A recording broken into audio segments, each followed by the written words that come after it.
প্রতিষ্ঠিত NEC group তাদের আগামী দিনের পথ চলায় গ্রাহকদের সাথে নিয়ে তাদের সেবার মান আরো বাড়াতে চায় বলে জানিয়েছেন প্রতিষ্ঠানটির ডিরেক্টর আকরাম ফরাজি। এছাড়াও গ্রাহক চাহিদাকে প্রাধান্য দিয়ে ইতোমধ্যেই ইউকে, ইতালি, ফ্রান্স, পর্তুগাল সহ ইউরোপের 11টি দেশে সেবা দিয়ে আসছে। তারা ভবিষ্যতে এ সেবা আরো অন্যান্য দেশগুলোতে পৌঁছে দেওয়ার পরিকল্পনা রয়েছে তাদের। দর্শক নন্দিত টেলিভিশন চ্যানেল এনটিভি ইউরোপের সিইওর সাথে পূর্ব নির্ধারিত এক সৌজন্য সাক্ষাতে মিলিত হয়ে এইসব কথা জানান তিনি। এনইসি গ্রুপ গ্রাহক ও কমিউনিটি বান্ধব এসব কর্মপরিকল্পনার ভূয়সী প্রশংসা করে এনটিভি ইউরোপের সিইও সাবরিনা হোসাইন বললেন, কমিউনিটি সেবায় কমিউনিটির জীবনমান উন্নয়নে এনটিভি সহ প্রতিষ্ঠান দুটির লক্ষ্য ও উদ্দেশ্যে এক ধরনের সাদৃশ্য রয়েছে।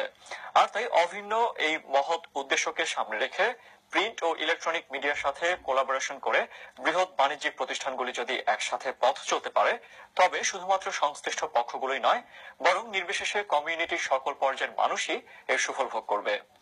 সৌজন্য সাক্ষাতের পর এনটিভি পরিদর্শনে আসা এনইসি গ্রুপের প্রতিনিধি দলের সদস্যদের টেলিভিশন ভবনের স্টুডিও ঘুরিয়ে দেখান এনটিভির head of marketing Mohammad Sohel Ahmed.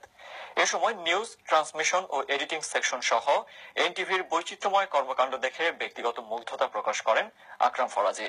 উল্লেখ্য, এনইসি গ্রুপ ইতালিতে শিশু কিশোরদের শিক্ষাদানের লক্ষ্যে 2013 সালে ইতালিতে মাদানী স্কুল অ্যান্ড কলেজ প্রতিষ্ঠা করার পাশাপাশি বাংলাদেশের মানুষের উন্নত চিকিৎসার জন্য ঢাকাতে ফরাজি হাসপাতাল প্রতিষ্ঠা করেছে।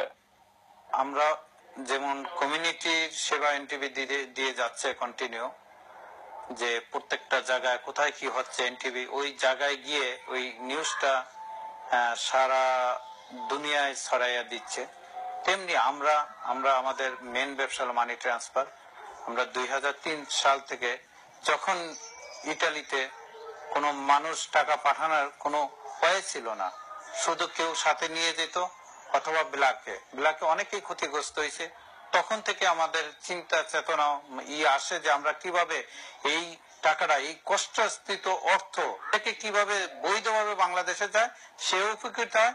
আর যেহেতু আমাদের দেশ এখনো উন্নত দেশ হয়নি, আমাদের দেশে উন্নতর জন্য এই বৈধ পথের টাকাটা ফরেন কারেন্সিটা খুব জরুরি। এখন যে প্রতিষ্ঠান আমরা রান করতেছি কোয়ালিটি লার্নিং, এটা অস্টেড রেজিস্টার সেন্টার, এবং যে সমস্ত প্যারেন্টসরা হাজব্যান্ড ওয়াইফ দুইজনই কাজ করে বা কেউ সিঙ্গেল প্যারেন্ট 16 আওয়ার্স কাজ করে, তারা এখানে গভর্নমেন্ট থেকে 70% ডিসকাউন্ট পান। এবং যারা আপনার কাজ করেন না, তারাও নর্মাল ফি পেইং এর মাধ্যমে এই প্রতিষ্ঠানে তাদের ছেলে মেয়েদেরকে দিতে পারেন।